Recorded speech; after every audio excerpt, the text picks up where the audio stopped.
Alright, let's get right into it. We're about to break down a brand new concept that could totally flip the Clash Royale meta on its head, and it all revolves around one of the game's most classic, most beloved cards. Welcome to the Electro Giant TV channel. So glad to have you. Today, we're diving straight into a massive what-if scenario that could change everything. I want you to just think about the Musketeer for a second, a card you've probably used 1,000 times, right? Well, imagine its entire identity being split down the middle. That's really the question we're looking at today, a change that is so much bigger than just a simple balance update. Okay, so first up, let's talk about this classic card and the two very different paths its future could take. I mean, we all know the Musketeer, right? For just 4 Elixir, you get this amazing range damage that hits both air and ground troops. But her biggest weakness has always been her health. A single well-placed fireball, and poof, she's gone. She is the definition of a glass cannon. And this is where things get really interesting. The Musketeer is facing a major choice. On one hand, you've got Evolution, the passive power-up that just triggers on its own.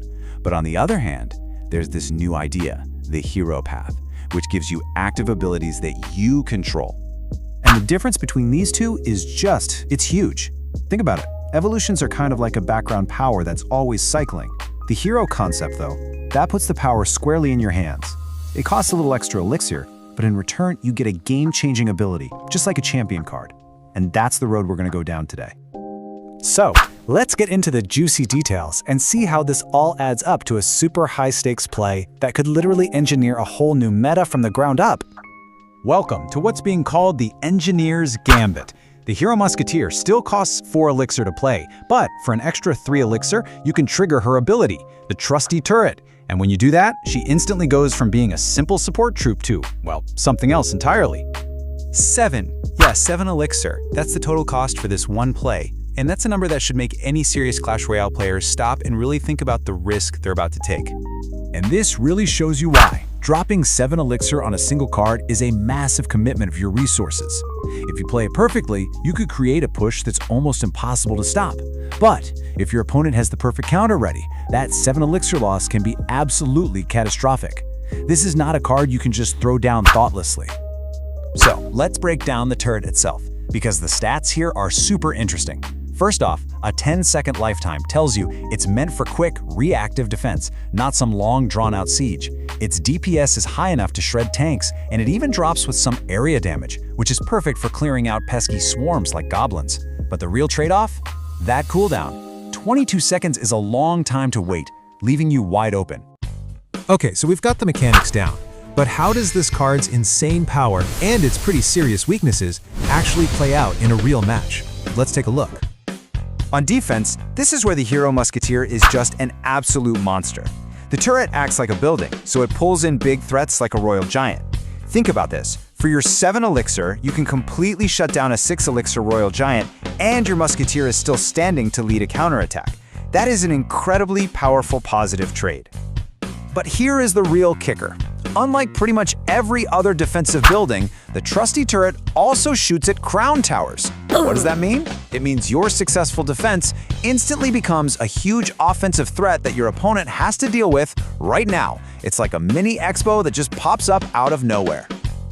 And look, the projected numbers don't lie. This Gambit seems like it would really pay off. Decks built around a Hero Musketeer, like this giant deck, are clocking in with potential win rates over 58%. So this isn't just a fun idea, it has the potential to be a totally meta-defining force. But, and this is a big but, every power comes with a price. That 7 elixir cost makes it a huge target. A single rocket or lightning spell can take out both the Musketeer and her turret for a positive trade for your opponent. And then you have the ultimate hard counter, a card like the Electro Giant. Its zap effect can neutralize both the unit and the building, turning your big play into a complete disaster. So, we've seen just how powerful this card could be inside the arena, but that power has kicked up a huge storm of controversy outside of it. So let's get into the community's verdict. And this quote from a Reddit user just cuts right to the chase. The second a new, powerful system gets announced, the first thought for so many players isn't excitement, it's dread about how much it's going to cost. It really says a lot that this has become the default reaction. And here's another user voicing something a lot of people are feeling. Why create a whole new system? Why couldn't this just have been a different kind of evolution? It really points to this deeper frustration that the game's progression is just getting more and more complicated. And this chart right here explains that frustration perfectly. Players have spent years collecting evolution shards. Now, all of a sudden, there are hero fragments, a totally separate path to power. The two systems don't overlap at all, which makes a lot of people feel like their hard work is being devalued, forcing them to start all over again. So here's the bottom line. The Hero Musketeer is really two different things at the same time. In the arena, it's a symbol of incredible strategic depth and power. But outside the arena, it's become a symbol of a controversial new system that's creating a lot of friction with the player base. And that leaves us with one final big question. It seems like the future of Clash Royale isn't just about the cards in your deck anymore. It's about which progression system you're willing to invest in. It's a huge gamble by the developers, and the real question for all of us is this the kind of innovation the game needs, or is it a gamble that's just one step too far?